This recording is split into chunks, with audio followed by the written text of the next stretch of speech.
यीशु सहाय, praise the lord. सिक्के का दो पहलू होता है, हेड और टेल। ऐसे ही हमारे जीवन में हम देखने पाते हैं भला बुरा, सही गलत, और हमारे जीवन में अंधकार ज्योति, इस प्रकार की चीज़ों को देखने पाते हैं। और हम उनमें से कभी कभी क्या होता है, जैसे खेल में टॉस होता है और सिक्का उछाला जाता है, आप या तो हेड तरफ या तो टेल तरफ आपको कहना होता है। आप वैसे ही जीवन में भला बुरा में से एक को चुनना हो सकता है, सही गलत में से एक को चुनना हो सकता है। वैसा परिस्थिति यीशु के जीवन में हम देखने पाते हैं। यूहन्ना रचित सुसमाचार उसका 11 अध्याय 45 से 57 में यहाँ पर हम देखने पाते हैं यीशु मर्था मरियम के घर जो बैतनिया में था वहाँ जाते हैं, और लाजर जो मरा हुआ था 4 दिन से कब्र में पड़ा हुआ था उसको जिंदा करता है। जिंदा करने के बाद में वहाँ जो उपस्थित थे, लाजर के मरने के कारण से उनके परिवार को सांत्वना देने के लिए वे लोग खुशी हो जाते हैं, आनंद हो जाते हैं। लेकिन वहाँ कुछ लोग ऐसे होते हैं जो लोग खुश नहीं होते हैं। वे लोग जाते हैं, याजकों को, फरीसियों को बताते हैं, और वे लोग चिंतित हो जाते हैं कि यीशु के पीछे तो हजारों लाखों लोग होते जा रहे हैं और हमारे पीछे तो लोग कमती होते जा रहे हैं। इस कारण से लोग चिंतित हो जाते हैं। वे लोग क्या करते हैं, खुशी होने के बजाय दुखित होकर यीशु को मार डालने का योजना बनाते हैं। और वे लोग यहूदियों का जो सबसे बड़ी सभा, स्नेहड्रीन सभा था, जो आजकल का सुप्रीम कोर्ट कह सकते हैं, उस सभा को इमरजेंसी मीटिंग बुलाते हैं। और बुलाने के बाद में वे लोग ये तय करते हैं कि हम यीशु को कैसे पकड़वाएं, यीशु को हम कैसे नाश करें। इसलिए आज का वचन का शीर्षक मैंने दिया है, यीशु की हत्या का षड्यंत्र। यीशु की हत्या का षड्यंत्र। इससे पहले कि हम वचन में जाएं, आज का संडे या इतवार का नाम रखा गया है एस्तोमिही, जिसका अर्थ होता है मेरे लिए हो। यानी कि इस एतवार के साथ इस वचन को रखने के पीछे ये है कि यीशु ने मार्था मरियम के घर में जो आशीष को दिया, वो आशीष आपके लिए और मेरे लिए होने पाए। ये यीशु के द्वारा से एक नया जीवन लाजर को मिला, वैसा जीवन आपके लिए, मेरे लिए होने पाए। यीशु के द्वारा जगत के लोगों को जो उद्धार का काम को पूरा करके उनको नया जीवन देकर स्वर्ग राज का उनको हकदार दिलाना था, वो आपके लिए और मेरे लिए होने पाए। ये एस्तोमिही एतवार जो है, ये लेंट में घुसने का फाटक है या गेट है। और इसके बाद में हम लेंट में घुसते हैं। लेंट में घुसने के बाद, जैसे गेट में घुसने के बाद किसी के साथ हम मुलाकात करते हैं, वैसे ही लेंट काल में हम प्रभु से मुलाकात करते हैं। यानी प्रभु से जब मुलाकात करते हैं, प्रभु का जो आशीष होगा वो आपके लिए, मेरे लिए होने पाए। इसलिए यीशु के द्वारा ही वो सारे आशीषों का हम प्राप्त कर सकते हैं, यीशु के बिना नहीं। इसलिए मत्ती 6 अध्याय उसका 33 पद में कहता है, सबसे पहले परमेश्वर के राज और धर्म की खोज करो, तुम्हें सब वस्तुएं दी जाएंगी। लोग आज खुशी, आनंद, शांति को दुनिया में ढूंढने का कोशिश करते हैं, इस देश से उस देश जाते हैं, तीर्थ यात्रा में जाते हैं, परंतु बाइबल हमें बताती है कि यीशु में वो आनंद, शांति और वो बहुतायत का जीवन है जो यीशु देने के लिए आया था। यूहन्ना 10:10 में यही कहता है, मैं इसलिए आया कि लोग जीवन पाए और बहुतायत का जीवन पाए। इसलिए मैं कभी एक घटना के बारे में बता रहा था। एक ऑफिसर था जो बच्चों से बहुत प्यार करता था। एक बार एक शहर से दूसरे शहर उसका ट्रांसफ़र हो गया था। सब बच्चों को कहा, मैं जाने वाला हूँ, इस कारण से आइए, मेरे घर में कुछ खिलौना को मैंने रख दिया है, खाने पीने की चीज़ वस्तुओं को रख दिया है, और रूम में घुसाने के बाद में रूम का लाइट को ऑफ करके रखा और उनको आदेश दिया, जैसे ही मैं लाइट ऑन करूँ, आपको जो भी दिखे, खेलने चीज़, खाने की चीज़ हो, आप उसे पकड़ लीजिए, जिसको आप पकड़े वो आपका हो जाता है। जैसे ही लाइट ऑन किया, सभी बच्चे दौड़ने लगे इधर उधर और खोजने लगे क्या चीज़ खेलने की चीज़ वस्तु है, और अपने पसंदीदा चीज़ वस्तु खेलने की चीज़ों को लोग पकड़ने लगे। एक बच्ची थी, वो मालिक का या उस ऑफिसर का पैर को पकड़ लिया। उनको कहा कि बाकी लोग इतने सारे खिलौना, खाने की चीज़ वस्तुओं को ढूंढ रहे हैं, पकड़ रहे हैं, आप क्यों नहीं कर रहे हैं, आप मेरा पैरों को पकड़े हुए हैं। उस बच्ची ने क्या कहा, लोग जो चीज़ पकड़े हैं वो उनका हो जाता है, लेकिन मैंने आपको पकड़ लिया, इसलिए आपके पास वो ना केवल इस रूम में है, आपके पास जो कुछ भी है उसका हकदार मैं हो सकती हूँ। और उनका उत्तर से बहुत खुश हो गया ये ऑफिसर। वैसा ही है, हम दुनिया में कई सारी चीज़ों के द्वारा से खुशी, आनंद, शांति, बहुतायत के जीवन को खोजते हैं, परंतु सच्चा और सब चीज़ का देने वाला तो यीशु मसीह है। इसलिए हम उसे पकड़ लिए, विश्वास में उसके साथ में जुड़ गए हैं तो उसका हकदार हो सकते हैं। इसलिए इस्तों में ही एतवार के द्वारा जो मेरे लिए हो, ये आपके मेरे सबों के लिए होने पाए। आज का इतवार को सुसमाचार दिवस के नाम से भी जाना जाता है। असल में सुसमाचार उनका काम है फैलाना जो यीशु को ग्रहण कर चुके हैं, यीशु पर विश्वास करते हैं, क्योंकि यीशु मसीह का आदेश है। मत्ती 28:19 में कहता है, तुम जाके सब देशों के लोगों को शिष्य करो और उन्हें पिता, पुत्र, पवित्र आत्मा के नाम से बपतिस्मा दो। साथ ही मरकुस 16:15 में कहता है, तुम जाके सारे जगत के लोगों को क्या करना है? सुसमाचार प्रचार करना। ये यीशु का आदेश है। इसलिए जो यीशु पर विश्वास करते हैं उनका ये कर्तव्य सुसमाचार को दूसरों में बांटना है। सुसमाचार बांटना या सुसमाचार को फैलाने का काम में 4 महत्वपूर्ण चीज होने की आवश्यकता है।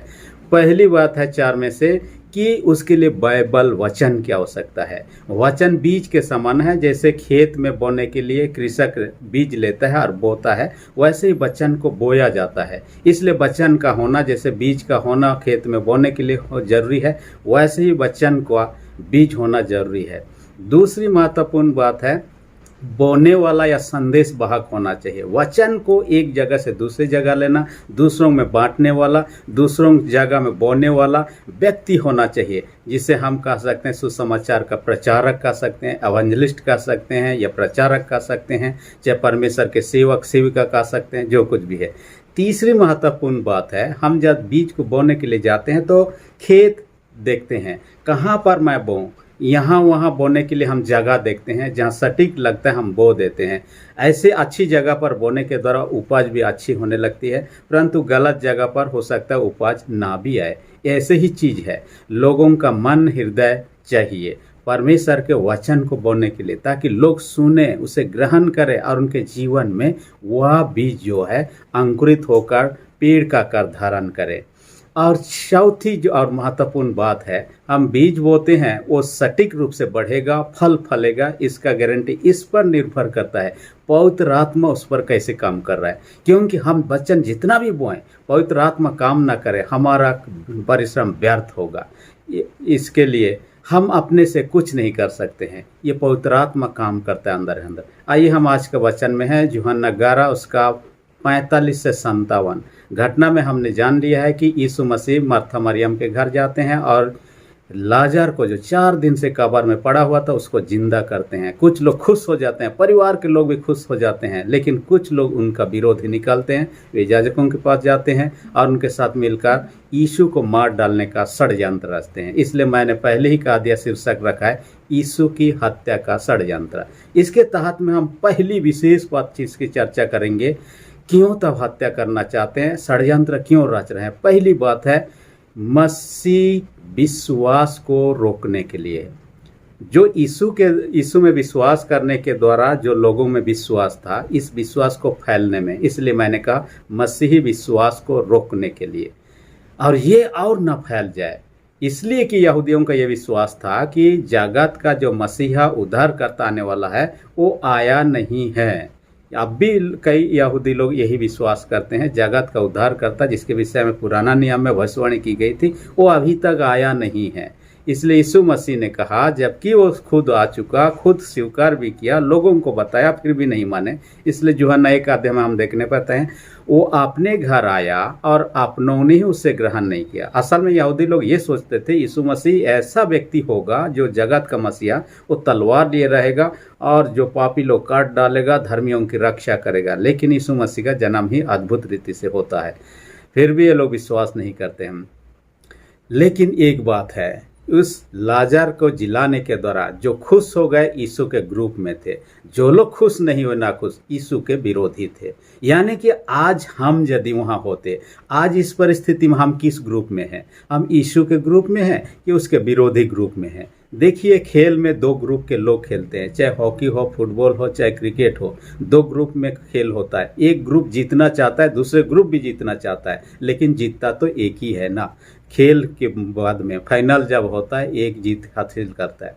वैसा ही है, यीशु के ऑपोजिट ग्रुप में जो कोई भी थे, अभी भी जो व्यक्ति यदि यीशु के विरोध में बातें करता है, यीशु के विरोध में काम करता है, यीशु के विपरीत इच्छा के विपरीत अपने व्यवहार करता है, उसका सोच विचार है, वो यीशु के ग्रुप का नहीं हो सकता है, वो अपोजिट ग्रुप का है, विरोधी ग्रुप का है। आज भी ऐसे लोग हैं जो कि वहाँ पर यीशु के साथ में विरोध करने वाले, षड्यंत्र रचने वाले थे।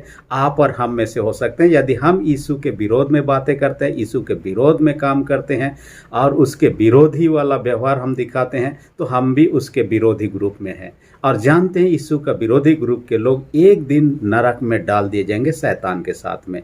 चाहे अभी कितनी बलशाली क्यों ना, अभी कितने भी धनी क्यों ना, अभी कितने भी बुद्धिमान क्यों ना हो, लेकिन अंतिम दिन में उनका विनाश ही है। क्योंकि यीशु मसीह ने शैतान को हरा चुका, मृत्यु को हरा चुका, पाप को हरा चुका और यीशु मसीह दोबारा आने वाला है। उसके बाद में उनको नाश किया जाएगा, कहाँ पर? नरक में। इसलिए उस दिन से बचना है तो हमें यीशु के ग्रुप में ही शामिल होना है। शैतान तो हमेशा प्रयत्न करता है, पाप हमेशा प्रयत्न करता है कैसे सच्चाई को दबा दिया जाए, और लेकिन तब उनका जीत संभव नहीं है। मैंने एक घटना के बारे में पढ़ रहा था, आपने आप लोगों में से कईयों ने सुना होगा मिल्खा सिंह का नाम। और ये मिल्खा सिंह दौड़ने में बहुत तेज दौड़ने वाला व्यक्ति था।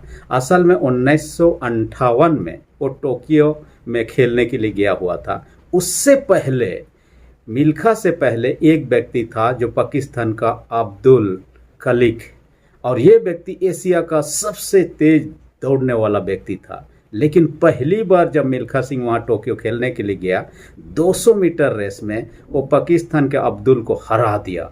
हराने के बाद में ये कहा, ये गलती से हरा दिया या तो अन्याय करके मुझे हरा दिया गया। यदि सचमुच में मुझसे ज़्यादा दौड़ने सकते हैं, तेज धावक हैं, मेरे यहाँ पाकिस्तान आइए और जीत के दिखाइए। और उनको न्योता दिया। 2 साल बाद 1960 में वो पाकिस्तान मिल्खा सिंह जाते हैं, वहाँ दौड़ शुरू होता है। वह दौड़ में वो अब्दुल को हरा देता है। हराने के बाद में वो सचमुच में उससे जीत हासिल करने वाला या एशिया का सबसे तेज धावक कहा गया। उस देश का प्रधानमंत्री उस समय जो था अयूब खान था, उसने मिल्खा सिंह को एक उपाधि दे दिया, फ्लाइंग सिख के नाम से, उड़ने वाला सिख के नाम से। देखिए वो जीत हासिल किया था, लेकिन अब्दुल मानने वाला नहीं था, मैं ही तेज हूँ। लेकिन क्या हुआ, अंत में वो हार गया और इतिहास में दर्ज कर लिया मिल्खा सिंह ने अपना नाम को। वैसा ही है, शैतान जितना भी प्रयास करे, लोगों को अपने ओर जितना भी खींचे, यीशु के विरोध में कितने भी काम करे, अब भी शैतान काम कर रहा है। ईश्वर के विरोध में, कलीसिया के विरोध में, विश्वासियों के विरोध में अभी भी काम कर रहा है। लेकिन ये थोड़े समय के लिए, एक दिन समय आएगा, यीशु मसीह दोबारा आएंगे, सबको नरक में फेंका जाएगा। उस दिन उनका जो हालत होगा हम सोच नहीं सकते हैं। इसलिए आपको मुझे क्या करना है, यीशु के तरफ रहना है, यीशु पर विश्वास करना है। जो भी कि लोग यीशु के विरोध करने लगे, यीशु को दबाने लगे, यीशु को मिटाने का कोशिश, ऐसा संभव नहीं था। आपकी प्रेरितों का काम 5 अध्याय 38-39 में आप देखिएगा, वहाँ पर कहता है, गमलीएल का कथन है, जो परमेश्वर की ओर से है मनुष्य उसे मिटा नहीं सकता है। गमलीएल ने खुद स्वीकार कर लिया, इसलिए हम उसके कार्यों को मिटा नहीं सकते। दूसरी महत्वपूर्ण बात है, इस वचन के अनुसार कहता है, यहूदियों को बचाने के लिए, यानी यीशु के विरोध में, यीशु के हत्या के लिए जो षड्यंत्र रचा रहा था, उसका दूसरा जो महत्वपूर्ण पॉइंट यहाँ से मैंने दिया, यहूदियों को बचाने के लिए। असल में जो लोग यीशु का विरोधी काम कर रहे थे, उनको ये महसूस हो रहा था यीशु जादू टोना करके आश्चर्य काम को कर रहा है, लोगों को जिला रहा है। लेकिन ऐसा तो नहीं था। किसी व्यक्ति ने 4 दिन से कब्र में पड़ा हुआ व्यक्ति को जादू टोना करके कि जिला दे, ऐसा इतिहास में दर्ज ही नहीं, और ऐसा है नहीं है। हालांकि नहीं मारा हो तो अलग बात है, लेकिन तब यहाँ पर उसका बॉडी जो डेड बॉडी था वो सड़ने शुरू हो चुका था। फिर भी यीशु मसीह उसे जिंदा किया, स्वस्थ किया, काफ़ी सालों तक उनके साथ में रहा। लोगों ने देखा, छुआ, बातें किया, उनके साथ खाया पिया, और लाजर उसके बाद में मारा। देखिए, इसलिए हम कह नहीं सकते हैं कि वो अचेत था, इस प्रकार का नहीं। सचमुच में यीशु मसीह ने उसको जिलाया। लेकिन यहाँ यहूदियों को बचाने के लिए, ये लोग कैसे बचाने के लिए, असल में उनका विचार था कि यीशु मसीह झूठा शिक्षक है, झूठा अपने आप को ईश्वर का बेटा दावा कर रहा है, इसलिए वे लोग उनके पीछे ना हो जाएं। उसके पीछे जाएंगे तो ये लोग नाश हो जाएंगे। इससे अच्छा कि ईश्वर पर मानिए और आने वाला मसीहा पर विश्वास कीजिए, तब हम उद्धार प्राप्त करेंगे या हमारा उद्धार होगा। इसके लिए वो लोग यीशु का विरोध करते थे और यहूदियों को बचाना चाह रहे थे। यहाँ पर कैफा के विषय में वर्णन मिलता है। कैफा उस समय महायाजक था।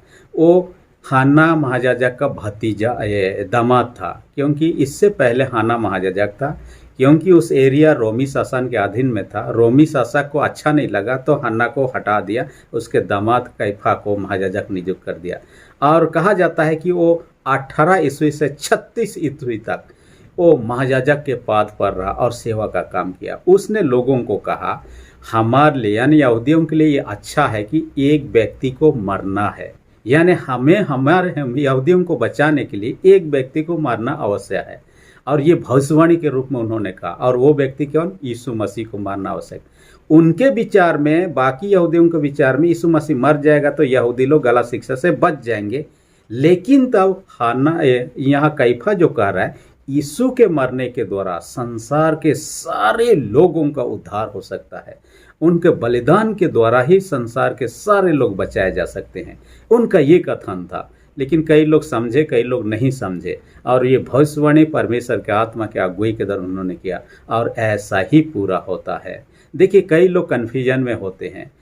यहाँ पर देखिए, ये यहूदी लोग सोच रहे थे यहूदियों को, बाकी लोगों को बचा रहे हैं, लेकिन असल में यीशु से दूर करके उनको विनाश में ले रहे थे।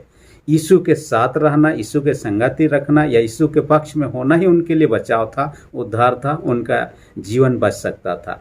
आज भी ऐसे ही संसार के कई सारे लोग हैं जो कन्फ्यूजन में हैं। हम कहाँ जाएं, कहाँ पर रहें, किसके ऊपर विश्वास करें, किसको अनुसरण करें जिससे हम बचाए जा सकते हैं, उस समय के यहूदियों के समान ही। मैं एक घटना से आपको बताना चाहूँगा। मैं एक बार उड़ीसा से रांची के लिए आ रहा था, जो झारखंड का राजधानी है, और मैं स्टेशन पहुंचने से पहले मेरा ट्रेन में मैं मोबाइल लोकेशन देखा कि मेरा ट्रेन स्टेशन पर है। उसके बाद जैसे ही मैं पहुंचने लगा और एक ट्रेन छूट रहा था, यानी वहाँ 2 ट्रेन थी। जिस ट्रेन में मुझे जाना था वो दूसरे ट्रैक पर था, और जो ट्रेन छूट कर जाने ही वाली थी, उस ट्रेन को मैं समझा कि मुझे जाने वाला ट्रेन यही है। मैं उसमें बैठ गया, और बैठने के बाद में मैं यात्रा करने आधी दूर जाने के बाद मुझे पता चल रहा है मैं जिधर जा रहा हूँ उस डायरेक्शन में ये ट्रेन नहीं है, ये तो दूसरा दिशा में जा रहा है, कलकत्ता हावड़ा जो है वेस्ट बंगाल की ओर है। मैंने जानने के बाद मुझे लगा कि मैं जिस डायरेक्शन में जा रहा हूँ अपना मंजिल तक कभी नहीं पहुँचूँगा। इसलिए मैं रास्ते में गया, और वहाँ पर चकलदरपुर एक स्टेशन पड़ता है, मैं वहाँ उतर गया। वहाँ से मैं बस लेकर मैं रांची के लिए आ गया। यानी मुझे समय रहते हुए, आगे बढ़ने से पहले मुझे पता चल गया कि मैं गलत ट्रैक पर हूँ, गलत ट्रेन पर हूँ, और गलत ट्रेन सही जगह कभी नहीं पहुँचा सकता है। इस दुनिया में कई सारे विश्वास के लोग हैं, कई सारे चीज़ों को मानते हैं। क्या आप और हम सही ट्रैक में हैं? हम सही अनुसरण में हैं? सही के जैसे मैं सही ट्रेन में नहीं चढ़ा था, इसलिए गलत दिशा में जा रहा था। इसलिए जिस पर विश्वास करना था, जिसके पीछे चलना चाहिए, क्या हम सही रूप से उस पर में हैं? यदि नहीं है तो आज पहचानें, सुधारें अपने जर्नी को, ताकि हम स्वर्ग की ओर पहुँचे, ना कि नर्क की ओर। क्योंकि 2 जगह में से किसी एक जगह हम पहुंच सकते हैं। यीशु के साथ हैं, स्वर्ग की प्रतिज्ञा यीशु मसीह ने कर दिया है। यूहन्ना 5:24 में कहता, मैं तुमसे सच सच कहता हूँ, जो मेरा वचन सुनकर मेरे भेजने हारे पर विश्वास, उस पर दंड की आज्ञा नहीं होती, परंतु हम मृत्यु से पार होकर आनंद जीवन में प्रवेश कर, यानी वो आनंद जीवन को प्राप्त करना चाहते हैं जो कभी खत्म होने वाला। यीशु पर विश्वास करना है, यीशु पे से जुड़े रहना है। तीसरी महत्वपूर्ण बात जो हम यहाँ देखने पाते हैं, षड्यंत्र से बचने के लिए यीशु का इफ्राइम को जाना। यानी षड्यंत्र जो रच रहे थे यहूदी लोग, इस षड्यंत्र से बचने के लिए यीशु का इफ्राइम को जाना। इफ्राइम एक जगह का नाम था, और यीशु मसीह वहाँ चले जाते हैं। कहा जाता है कि वो बैतनिया जहाँ पर यीशु मसीह था वहाँ से 15 किलोमीटर दूर में था, और जाने का उनका उद्देश्य यही था कि उनका षड्यंत्र से कुछ समय के लिए अलग रहे, क्योंकि यीशु का समय आया नहीं था। यीशु को फसह पर्व में यरूशलेम जाना था, और फसह पर्व ऐसा अवसर था, लाखों लाख लोग जमा होते थे यरूशलेम में, कई देशों से लोग जमा होते थे। लाख लाख जमा होने के बाद में उस समय विशेष बलिदान को चढ़ाया जाता था। फसह का बलिदान। तो यीशु मसीह उस समय मेमने को चढ़ाया जाता था, भेड़ को चढ़ाया जाता था। परमेश्वर का मेमना बनकर जगत में आया होता और खुद को बलि चढ़ाना चाह रहा था, और वो फाइनल बलिदान हुआ जो यीशु मसीह ने फसह पर्व के अवसर पर। इसलिए कि फसह पर्व आने में थोड़े दिन बाकी था, और इस बीच में क्यों ना वो एकांत में रहे, इसलिए एफ्राइम को चला जाता है और वहाँ पर अपने समय नहीं आने तक वो क्या करता है, वहाँ रहता है। समय पूरा होता है तब यरूशलेम को आता है और क्या करता है, वहाँ पर अपने आप को लोगों के हाथ में सौंप देता है। चाहता तो लोग उसे कभी पकड़ नहीं पाते, चाहता तो उसे कोई मार ही नहीं सकते, ऐसा संभव ही नहीं था। लेकिन यीशु मसीह ने स्वयं को, इसलिए एफ्राइम को जाता है। जैसे हम ट्रेन जाने का समय कोई भी हो, फ्लाइट में जाने का समय कुछ भी हो, लेकिन तब हम एडवांस जाते हैं क्योंकि समय आया नहीं है। और कई बार देखते हैं ट्रेन कैंसिल हो गया या एक दिन डिले हो गया तो हम जाते नहीं हैं क्योंकि हमारे पास समय है, हम समय पर काम करना चाहते हैं। इसलिए जीवन में कई सारे काम जो है हम पहले करना चाहते हैं और वो होता नहीं है। कई लोगों को देखिए नौकरी की तलाश में, लेकिन समय आया नहीं। हो सकता है ईश्वर सही समय पर सही नौकरी देगा। कई लोग शादी के लिए चिंतित हैं, हो सकता है उनके लिए अच्छा जीवन साथी परमेश्वर ने तलाश करके रखा है। हमें धीरज धरने की आवश्यकता है। यीशु मसीह ने यहाँ धीरज धरा, तुरंत यरूशलेम को जाकर जो उनको उद्धार का काम के लिए क्रूस में चढ़ना था, उन्होंने ऐसा नहीं किया, उन्होंने इंतजार किया। ऐसे ही आपको मुझे कई बार इंतजार करने की आवश्यकता है। हमें यीशु पर विश्वास करें, इंतजार करें, सही समय पर यीशु आपको मुझे आशीषित करेगा, हमें उपयोग करेगा। एक घटना से आपको बताना चाहूँगा। यरूशलेम के पास में एक कुंड था जिसका नाम बैतसदा था, और उस बैतसदा कुंड में समय पर स्वर्गदूत आता था और पानी को हिला देता था। जो कोई पहले पानी को छूता था वही स्वस्थ हो जाता, किसी भी प्रकार की बीमारी क्यों ना हो। लेकिन जब स्वर्गदूत नहीं हिलाता, उस समय पानी को छुए, पानी में नहाए आदमी, उससे कुछ होने वाला नहीं था। यानी वो निश्चित समय ही होता था जिस पर ही स्वर्गदूत हिलाता था, और उसके बाद जो पहले पानी को छूता वो स्वस्थ होता था। वैसे ही और एक घटना को आपको याद दिलाना चाहूँगा। 4 मिशनरी छोटा नागपुर क्षेत्र में, वे लोग सुसमाचार प्रचार के लिए 1845 ईस्वी को, आप इतिहास में पढ़े हैं, 5 साल तक उन्होंने सुसमाचार प्रचार किया। इसलिए कि सुसमाचार दिवस है, सुसमाचार प्रचार किया, और 5 साल में किसी ने सुसमाचार को ग्रहण नहीं किया। वे लोग बोलने लगे, जो भेजा था उनको, यहाँ रहना बेकार है, हम वापस चले जाते हैं। जिसने उनको भेजा था, तुम्हारा काम है सुसमाचार को फैलाना, प्रचार करना। कोई ग्रहण करे ना करे वो तुम्हारा काम नहीं है। हो सकता है आप तक परमेश्वर के मानों को तैयार नहीं किया, एक समय आएगा परमेश्वर के मानों को तैयार करेगा। सुसमाचार जो सुनाया जाएगा उस पर विश्वास करेंगे और यीशु को उद्धारकर्ता के रूप में स्वीकार करेंगे। और ऐसा ही हुआ। 5 साल के बाद में देखिए 4 उराम भाइयों ने और दूसरे लोगों ने बपतिस्मा लिया और विश्वास किया। आज यदि देखिए उस 4 मिशनरियों का फल के स्वरूप आज कलीसिया में, जेल कलीसिया में 4 लाख विश्वासी हैं। 4 लाख से ज़्यादा हैं, 4 लाख से ज़्यादा विश्वासी हैं। देखिए ये लोग यदि निराश होकर, हताश होकर ये लोग इंतजार नहीं करते और ये लोग वापस चले जाते, क्या होता हम नहीं जानते, परंतु उन्होंने इंतजार किया। कई बार आपके मेरे जीवन में इस प्रकार की परिस्थिति, हमें निराश हताश नहीं होना है, धीरज धरना है। चौथी महत्वपूर्ण विशेष बात वचन के द्वारा कहता है, यरूशलेम में यीशु की खोज करना। यानी जो षड्यंत्र राज रहे थे वे लोग यरूशलेम में यीशु की खोज करते हैं। ये लोग कमेटी बना लिए थे अपने, क्योंकि वहाँ लाख लाख लोग आते थे। लाखों लाख लोगों को बीच में यीशु को ढूंढना सहज बात नहीं था, क्योंकि यदि 1000, 5000, 10,000 लोगों के बीच में खोजना आसान होता, लेकिन लाख लाख लोग। हम 70 AD का, 70 ईस्वी का यरूशलेम नष्ट के विषय में हम लोग वीडियो में, पहले का वीडियो मैंने जिक्र किया। आप देखिए वहाँ 11 लाख लोग मारे गए। आप सोचिए उस समय देखिए फसह पर्व मनाने के लिए कितने लोग आए हुए थे। ऐसे लाख लाख लोगों के बीच यीशु को खोजना पाना मुश्किल था। इसलिए लोग कमेटी बनाया हुआ था। उन कमेटी के मेंबरों को कहा जाता, आप यहाँ वहाँ फैल जाइए, जहाँ भी यीशु को दिखाई दे आप लोग हमें खबर दीजिए ताकि हम उसे आकर पकड़ लें।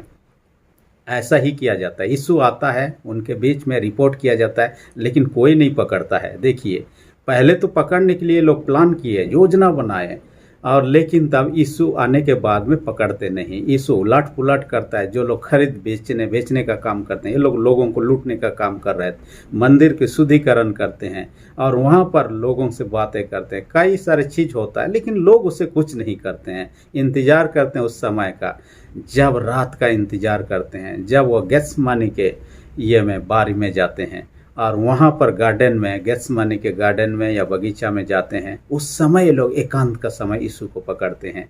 देखिए एक बात है, यीशु चाहता तो उसे पकड़ नहीं पाते। जिस समय यीशु को पकड़ा जा रहा था, पतरस तलवार निकाला और चला दिया और एक व्यक्ति का दाहिना कान उड़ा दिया।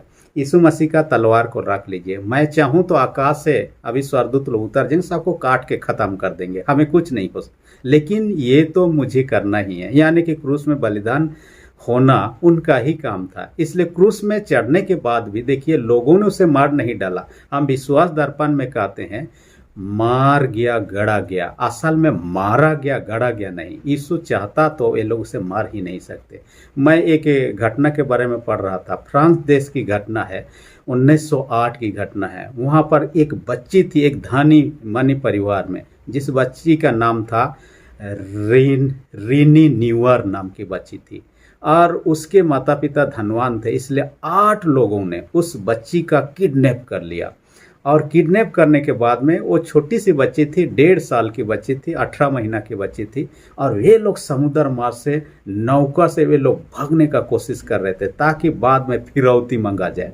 लेकिन अब देखिए ये परिवार के लोग उनका पीछा नहीं कर सकते थे। ये लोग सिर्फ प्रार्थना कर सकते थे, प्रभु हमारी बच्ची को बचा लीजिए। और उनके प्रार्थना को परमेश्वर ने सुना। ये लोग 8 लोग उसको किडनैप करके एक नौका में ले रहे थे। नौका में लेने के बाद में एक झूला था, उसमें उनको सुला दिया। सुलाने के बाद में वे लोग नौका में जैसे यात्रा कर रहे, आंधी तूफान का सामना किए। आंधी तूफान इतनी ज़्यादा हुआ कि उनका पूरा नाव ही उलट गया और जैसे उल्टा सारे लोग डूब के मर गए। लेकिन ये बच्ची का किस्मत को देखिए, उन्होंने ईश्वर से प्रार्थना की, ईश्वर ने उनको अद्भुत से बचाया। देखिए एक जहाँ पर झूला में उनको सुला दिया गया था, वो नाव उलटने के बावजूद पानी के ऊपर में था वो झूला, और उसी झूला में वो फंसी हुई अवस्था में थी। हालांकि बाद में बेहोश हो गई।